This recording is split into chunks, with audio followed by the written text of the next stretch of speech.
Guys, so as promised, I decided to do a Thanksgiving planning and prep video. And I decided to do it because I know there are a lot of people who at some point break away from actually going to other homes during the Thanksgiving holidays, or there comes a point also where you have to kind of start, where you get married and you start to have a family of your own, and at some point you need to start making your own dinners for your own family, and it can get a little overwhelming and you can get a little lost if you don't have some sort of direction. And I thought it'd be perfect to do to try to help some of you who are just now getting started on creating your own Thanksgiving dinners for your family.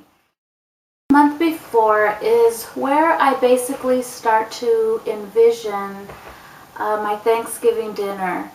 I kind of more or less am thinking about who I'm making dinner for, what guests are going, and even though it's a month ahead, it's not really set in stone. Either you'll have less people you're thinking about or you'll have more. But at least it gives you kind of an idea of, where to start. How many people are you envisioning for this dinner? Is it a more casual dinner? Is it a more formal dinner?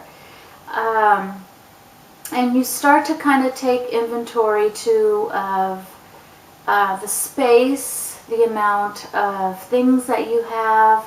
All that's going to play a factor in the kind of event that you're planning. So what I do is I try to get at that point inspirations for how I want my holiday table to look, how I want my home to look as far as Thanksgiving decor, things of that sort. I start to look online, kind of get inspiration if I can't think of anything on my own, and I am very creative when it comes to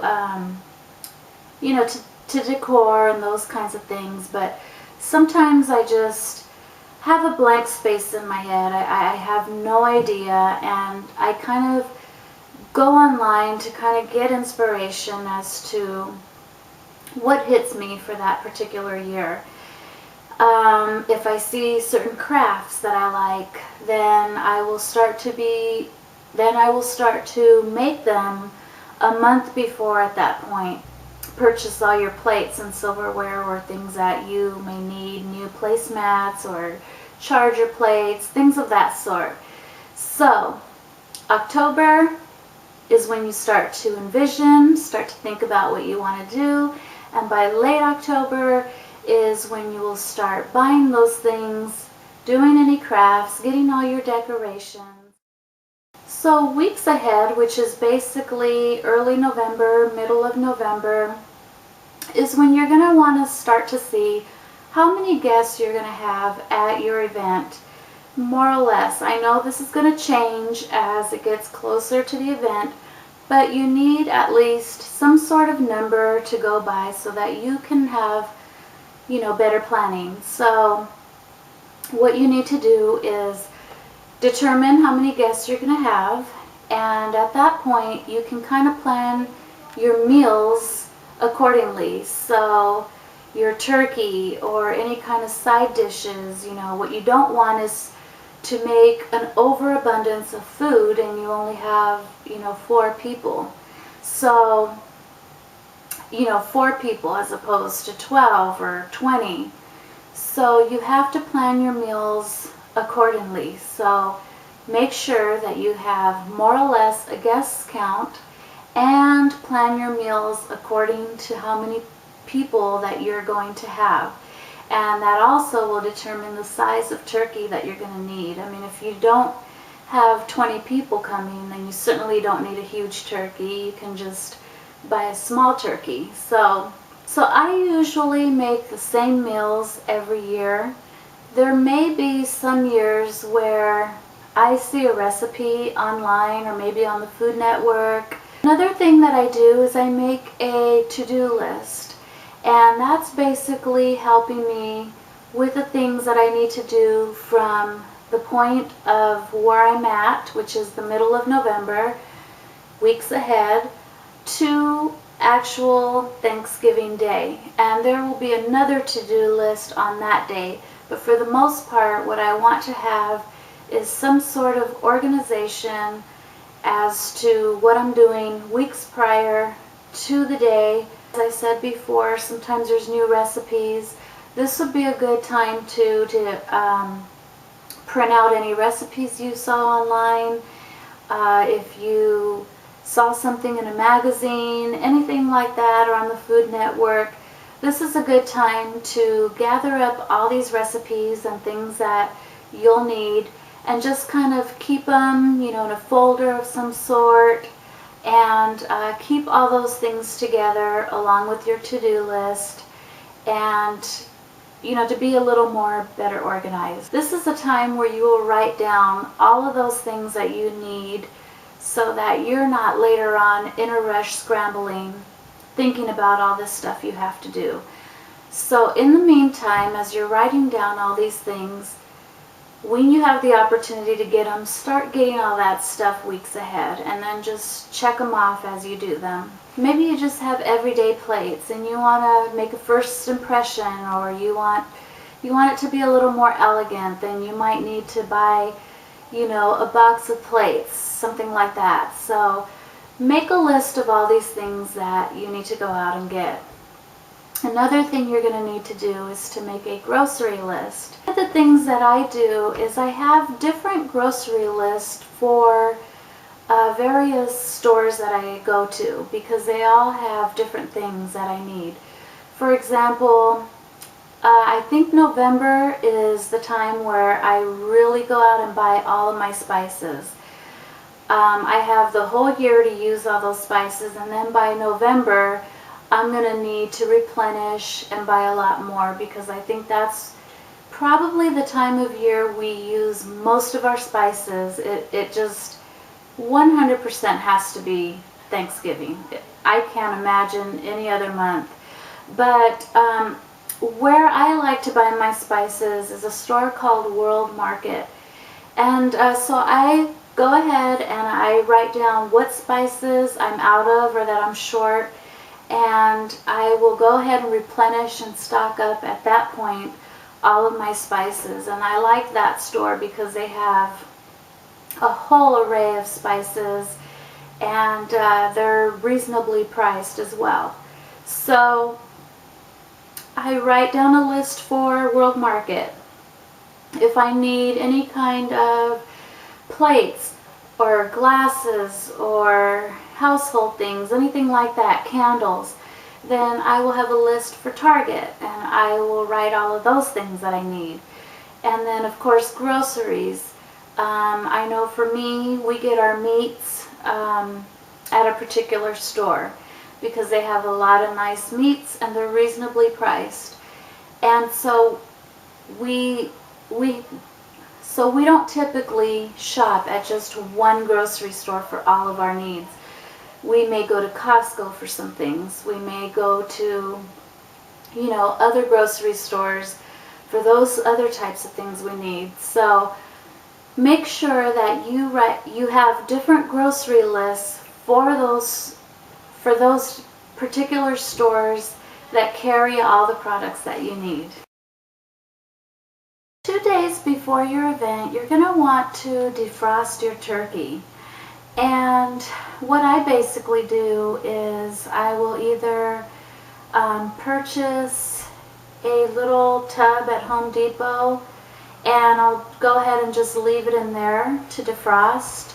Or the next thing that you want to do 2 days prior is to iron all of your linens, so your tablecloths or any cloth napkins that you might have, anything that would require ironing. You may want to do that 2 days before. If you're using real silver and you want it to be nice and shiny and polished, then this is a good time as well, 2 days before, to polish any silver that you might have, any silver tea sets or silverware, things of that sort.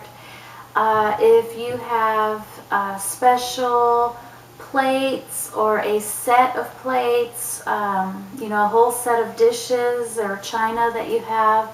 This would also be a good time to wash all of those because you will be needing them, and you don't want to do that the last minute. So that's a good time to start washing all of your china or your plate sets and get that ready for your event as well. Another thing that you want to do 2 days before your event is you want to go ahead and clean your refrigerator out. Start taking out all of the things that are in Tupperwares and things that people just aren't going to eat, or you know, anything that you just don't need anymore. Now's a good time to just take all of that out. You also may want to clean it really nicely. That's a good time to clean your refrigerator.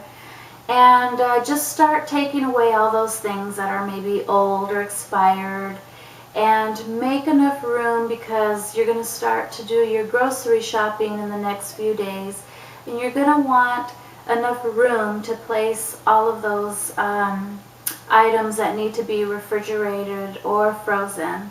So 2 days prior, iron your linens or any napkins, things of that sort. You need to polish all of your silver if that's what you're going to use.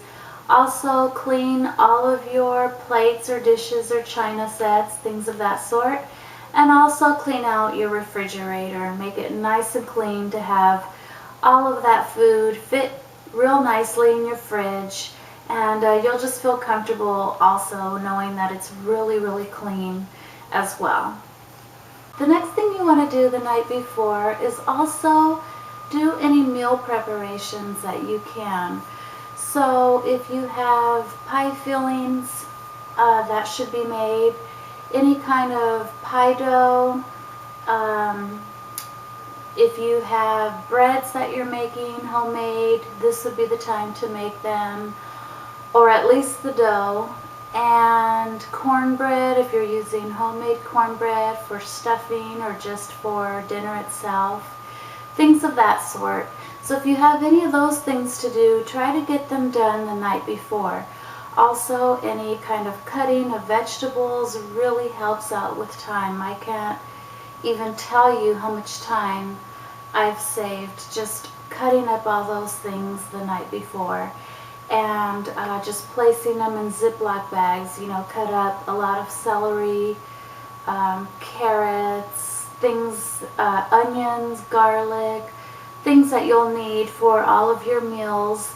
Kind of look it over 2 days before, see what things you can kind of get done the following day. So any kind of cutting of vegetables, get that done, put them in Ziploc bags, keep them in your fridge, and it makes things a whole lot easier and saves with time.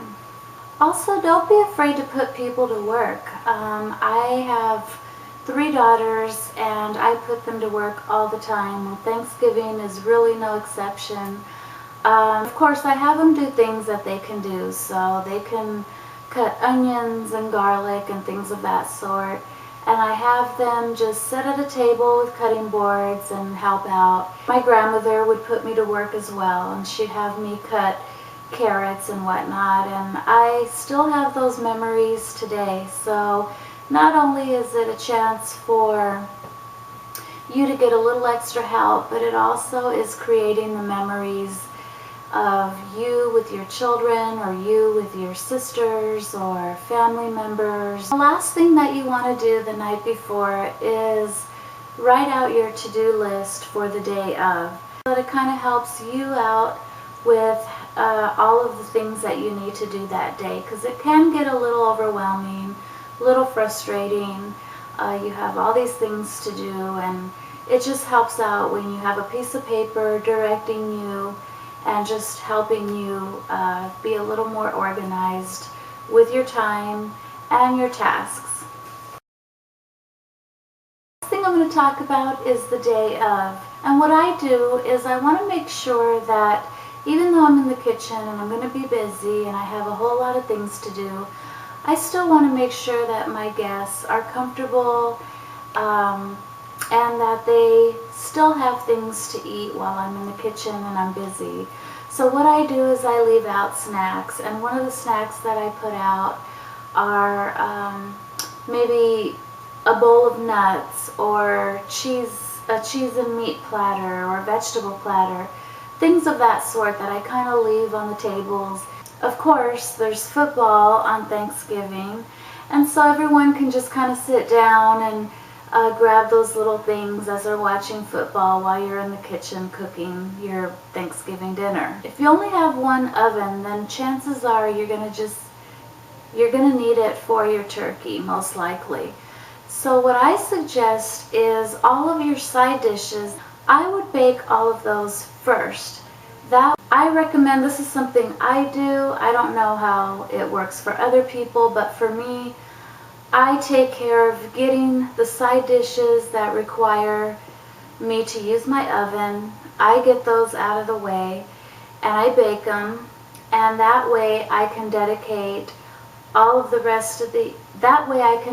the oven just for my turkey and ham or prime rib. I pull those out and my turkey's resting, or any of my meats are resting before I put them onto the table. I then can get all those side dishes, put them back into the oven to warm them up. Plan your cooking times according to the time of your Thanksgiving dinner. So for example, some people have their dinner in the evening hours, so maybe 5 o'clock, 6 o'clock, something like that. I know of other people who have their Thanksgiving dinner in the afternoon, maybe 12 or 1 or 2. So make sure that when you're making your food that you plan accordingly with your time to the time of your event. Now for me, I personally like to have Thanksgiving dinner at a dinner time, which is 5 or 6 o'clock is when I serve my dinner. So that leaves me with more than plenty of time to get all of my stuff out and to make my food and to do all of my preparations. If you have your dinner, in the afternoon hours, then you will have to prepare for that, and perhaps maybe wake up really early in the morning to get all your things done. So I hope that you enjoyed the video. I hope the information was very well informative for you. I also wish you all, my subscribers, I love you all. And for those of you tuning in, don't forget to subscribe to my channel. And I'm wishing all of you a very happy Thanksgiving. It's a time for family. It's a time to give thanks to the Lord for all of His blessings. And this year, I'm just so thankful for so many things. I also want to remember others that really just do not have an opportunity to celebrate Thanksgiving this year the way that they would like to with their families. A lot of the victims of Hurricane Sandy. So this year I'm going to really remember these families during my time of celebrating Thanksgiving, and say an extra prayer for them, because we have to really be thankful for what we have, and my prayer is for them this year. So I thank you for watching, and I love you all, and happy Thanksgiving, and I'll talk to you later, guys. Bye.